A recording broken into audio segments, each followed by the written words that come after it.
Hey, it's Michael Johnson from NDG360.com.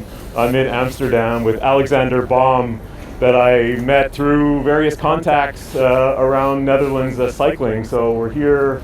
Thank you for your time today and for the tour. Yeah. Absolutely. Just tell me what are you up to in in Amsterdam in the Netherlands? Yeah, no, I mean, I came here because of the culture around city planning and sustainable mobility, and really just want to immerse myself in that ecosystem and learn from it and maybe take it other places, or maybe just continue to live here and benefit from it. So, yeah. Awesome. So tell us where we are. Where are we right now? Yeah, so we're right on the border of the sort of historic old canal belt of Amsterdam. Behind us is the famous sort of smaller canals, and then sort of in front of us is the famous, in the sun a bit, is the Rijksmuseum.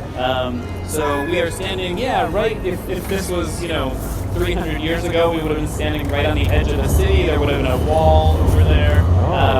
And so, it's kind of interesting to be on that sort of edge of history. But right here at this intersection, we're at a pretty major crossing of what's called the inner ring for cyclists. That's the bicycles sort of moving from left to right, Okay, I guess you would say. This right track there. here, it's a ring for and then for cyclists. kind of moving, how would you say, perpendicular across is another major artery into the historic canal belt, and then out towards the Rijksmuseum and some of the newer areas of the city.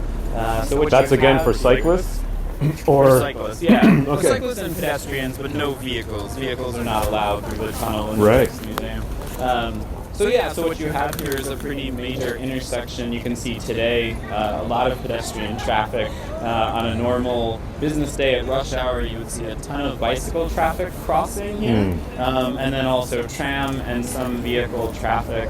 And I think the biggest difference here between an intersection, say in North America, is there are no traffic lights or stop signs. All of the crossing that is happening here is happening sort of organically, I guess you'd say. That vehicle, I'm not sure if it was in the footage with the vehicle that just went by, was. It's a cargo bike delivering food delivered, not takeout food, but actual sort of, I guess you'd say, raw material food for restaurants or businesses. A way to sort of get trucks and vans off the street using refrigerated cargo bicycles. So that's what that was that just passed. But, and here's kind of a wheelchair with that you row with your hands, right? Yeah, you will see different versions of all different types of vehicles, 2-, 3-, and 4-wheeled vehicles. Yeah.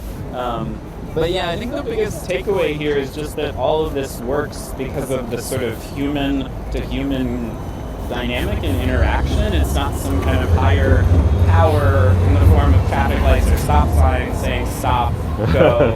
It's all, you have to make eye contact. It's all about kind of just assessing both right of way, but also kind of who's moving faster and things like that. So as you look around, you notice no one's really coming to a complete stop. It's all let this person go, and then you go, and it all sort of works a lot quicker. I think that's been a big initiative here in Amsterdam, is to really let this, they call it an anarchistic culture of cycling. I think they mean that actually in a good way, not in a bad way, more that, it happens through body language and eye contact rather than stoplights. And I think actually things move a lot quicker as compared to an intersection with stoplights that make you wait probably longer than you need to.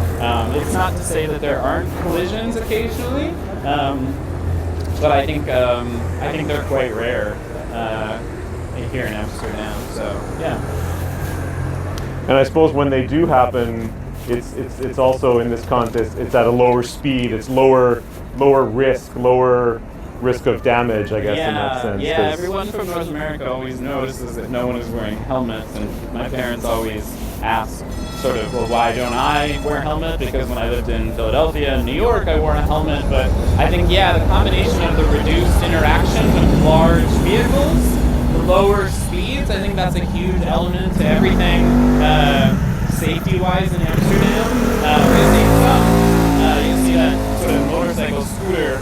knows that they are required to wear helmets, but cyclists are not.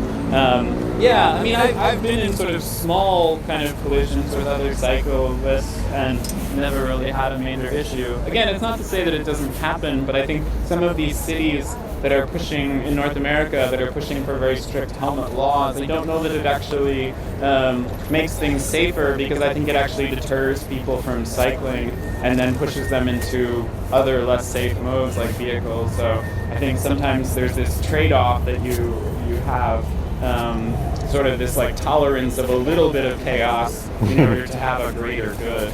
Mm-hmm. And the safety is more fundamental, you know what I mean? The helmet is kind of like the final personal protective measure that you can put on, but you know, the design and the culture around that and also lends to that. So I'm always noticing these elevated, like the driveway, right? It's like that naturally, right, slows down the traffic, and then the cyclists and pedestrians have a smooth way to go through. I think it's again, it's like who is your main focus, who has the priority. Pedestrians don't have these like step down, step up in a lot of cases. It's smooth for them, but the vehicles have to go up and then down again, both for speed control and just general awareness of other, people using the space. I think that's an important element, in North America, or at least in the US, this whole idea of like speed bumps. People are very against speed bumps, but here it's almost like the world is like all of these different speed bumps, and it really creates like a new awareness around speed. Cars, that vehicle of that size and that weight should never be traveling any faster than that when it's around people. Right. That's just, I think, a misplacement of priorities when you have cars in cities moving quickly.